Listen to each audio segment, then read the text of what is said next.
क्या तुम लोगों ने कभी रोमैटिक फीवर परनीसियस एनीमिया के बारे में सुना है? इसके मैकेनिज्म के बारे में कभी पढ़े हो कि कैसे होता है?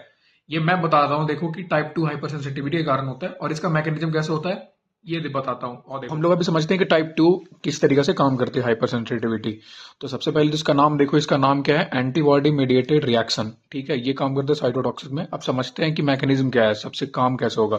तो सबसे फर्स्ट में अगर आप यहाँ पे देख रहे होंगे तो एंटीजन अभी किस पे प्रेजेंट होगी? टारगेट और या होस्ट सेल पे प्रेजेंट पहले से होती है। उसके कारण इसको एपीसी की जरूरत नहीं पड़ता है। ये डायरेक्ट स्टिमुलेट करता है किसको? बी लिम्फोसाइट को। बी लिम्फोसाइट जो है एक्टिवेट करता है किसको? प्लाज्मा सेल को। प्लाज्मा सेल वहां पे एंटीबॉडी फॉर्म करते हैं। इसमें बहुत इंपॉर्टेंट है एंटीबॉडी जानना।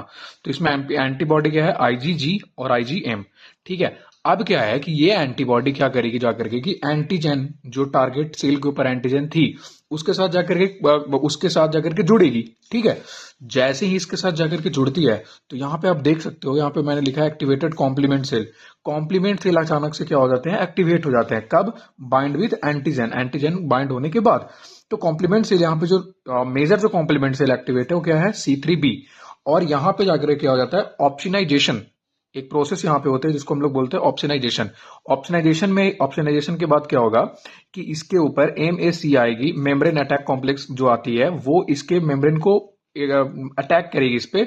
और वो जाकर के एंटीजन के साथ साथ एंटीजन, एंटीबॉडी और सेल, इन तीनों को उसको फैगोसाइटेटिक मोड में जाएगी और उसको इंगल्फ कर जाएगी। मतलब इन तीनों को वो खत्म कर देगी, मार देगी। ठीक है। पे देख सकते हो कि आप यहाँ पे अगर आप देखो एग्जांपल के अंदर देखो तो rheumatic fever, myasthenia gravis, graves disease और मर्सिनियस एनीमिया, ये बहुत इंपॉर्टेंट है। ठीक है। ये जो दो मैं इसमें देख रहे हो आप, माइस्थेनिया ग्रेविस और ग्रेप डिजीज, इसके मैकेनिज्म पूछे जाते हैं पेपरों में कि कैसे काम करता है टाइप 2 का। ठीक है। तो ये समझ में आया?